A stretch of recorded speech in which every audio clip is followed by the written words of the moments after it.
ஆசைப்படவே மாட்டாங்க.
இது இவ்வளோ நேரம் சின்ன காணும், அது என்னடா பார்த்துட்டு போயிடலான்னு பார்த்தா இவ்வளோ நேரம் ஆச்சு, என்னடா இது அப்படின்னு.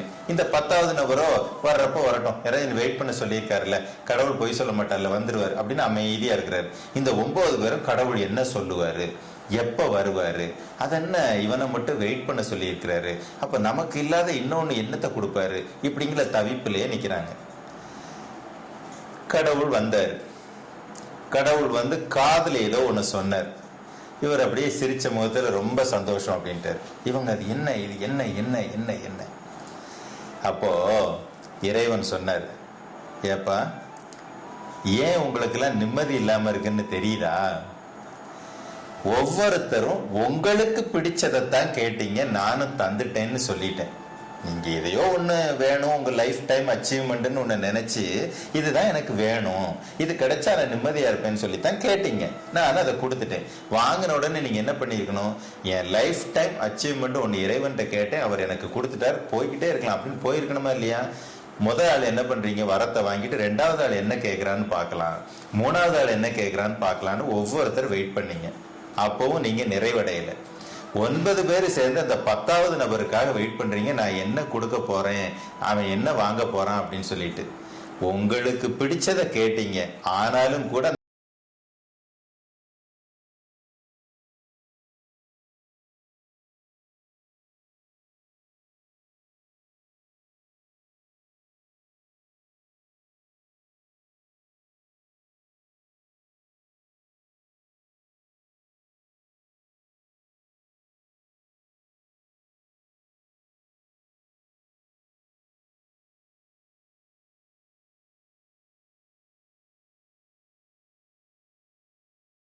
வச்சிருக்கோன்னு இப்படி திரும்பி பார்க்க சொல்லும்.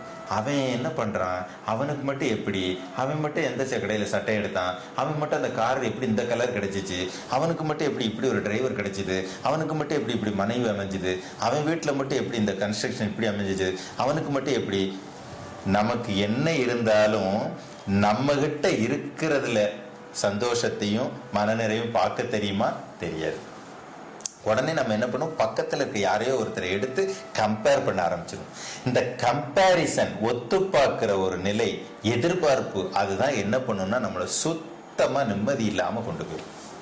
யோசிச்சு பாருங்க, இந்த 10வது நம்பர் சிம்பிளா கேட்டார் இறைவன்ட்ட, நீ எப்பவுமே என் கூட துணையா இருந்தீனாலே போதும், உன்னை நான் பார்த்துக்கிட்டே பேசிக்கிட்டே உன் கூட பேசிக்கிட்டே இருந்தாலே போதும், மன நிம்மதியும் நிறைவும் தானா வந்துடும். நான் எதுக்கு அவங்கள பார்க்கணும்?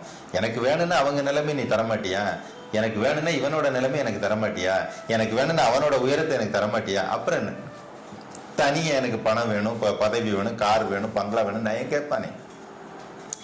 இது எல்லாத்தையும் ஒட்டுமொத்தமா தரக்கூடிய நீ என் பக்கத்துல இருந்தா தேவைப்படக்கூடிய நேரத்துல தேவைப்படக்கூடிய விஷயத்த கரெக்டா கொடுத்துருவியா இல்லையா? நான் தான் நிம்மதியா இருப்பேனே. கேட்க தெரியல மனிதன். யாருக்கு?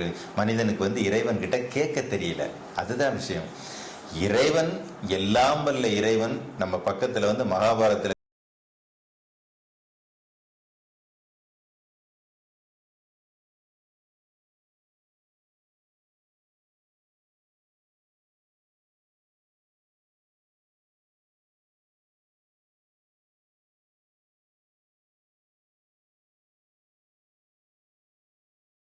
வச்சு நம்ம என்ன பண்றது?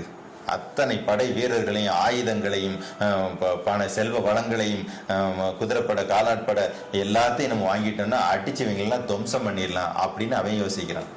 அப்படியே திரும்பி பார்க்கும்போது அர்ஜுனன் இருக்கிறாரு. அர்ஜுனன் கேட்கிறாரு, என்னப்பா அப்படின்னு. எனக்கு நீ இருந்தா போதும். ஐயோ, படைபலங்கள் எல்லாம் அவங்ககிட்ட கொடுக்கறதா சொல்லிட்டேனே, இப்போ உனக்கு என்ன செய்யறது, நான் மட்டும்தான் இருக்கிறேன், எனக்கு நீயே போதும். நல்லா கவனிச்சிங்க, இறைவன் ஒன்றை கொடுக்க நினைத்தால் இந்த உலகில் எந்த ஒன்றாலும் அதை தடுக்க முடியாது. இறைவன் ஒன்றை தடுக்க நினைத்தால் இந்த உலகில் எந்த ஒன்றாலும் அதை கொடுக்க முடியாது. அப்படி இருக்கும் பொழுது நம்ம கிட்ட நமக்கு எந்த ஒன்றை இறைவன் தந்தானோ அது இறைவன் கருணையுடன் கொடுத்தது, அதை வச்சு கொண்டாடுவோம் அப்படின்னு நினைச்சிருந்தோம் அப்படின்னா நிம்மதியை நம்ம இழந்திருப்போமா? இல்லை. நாம ஒரு சட்டை எடுத்துக்கோங்களேன், நம்ம தான் பிடிச்ச அந்த சட்டையை எடுப்போம். எடுத்துட்டு வந்ததுக்கு அப்புறம் பார்க்குற இடங்கள்ல எல்லாம் அந்த சட்டை அழகா தெரியுது, இந்த கலர் எடுத்துருக்கலாமோ, இந்த கம்பெனியில் எடுத்துருக்கலாமோ, இந்த கடையில் எடுத்துருக்கலாமோ. இங்கே தாங்க நம்ம நிம்மதி தொலையுது. எடுத்தவுடன் இது எனக்கான, எனக்கு பிடித்த, எனக்கு இறைவன் கொடுத்த அழகான ஒரு சட்டை, முடிஞ்சு போச்சு. அது அவனுக்கு பிடிச்ச, அவனுக்கு இறைவன் கொடுத்த அழகான கொடை, அது அவனுக்கு அப்படின்னு நினைச்சிருந்தீங்கன்னா நிம்மதி வந்திருக்குமா இல்லையா? இப்போ நிம்மதியை எங்க இழந்துட்டோன்னு தெரியுதா? இறைவன் எது கொடுத்தானோ அது அவனுடைய ஆசீர்வாதம். அது குடும்பம், குழந்தை, மனைவி, தொழில், வருமானம் எல்லாமே. இறைவன் எதை என்னிடமிருந்து எடுத்தானோ அவை அனைத்தும் அதை விட பெரிய ஆசீர்வாதம். ஏன்னா அதன் மூலமா நான் ஏதாவது கஷ்டத்தை அனுபவிப்பேன்னு தெரியுது அவருக்கு. எல்லாத்தையுமே இறைவன் நம்ம மேல கருணையோட செஞ்சுட்டு இருக்கிறாரு. ஆனா அதை புரிஞ்சிக்க முடியாம, நிம்மதியா வாழ தெரியாம நம்ம வாழ்க்கையோட ஒவ்வொரு வினாடிகளையும் தொலைச்சிக்கிட்டு இருக்கிறோம். அதுதான் சத்தியம். எதை இறைவன் கொடுத்தாலும் அந்த கருணையோட நன்றி சொல்லி ஏத்துக்க பழகணும். எதை இறைவன் எடுத்தாலும் அதை விட அதிகமாக நன்றி சொல்லி அவனை வாழ்த்த தெரியணும். ஏன்னா ரெண்டுமே நம்ம மேல இருக்கிற கருணையில இறைவன் தந்த கொடை. நமக்கு அது தெரியுதா?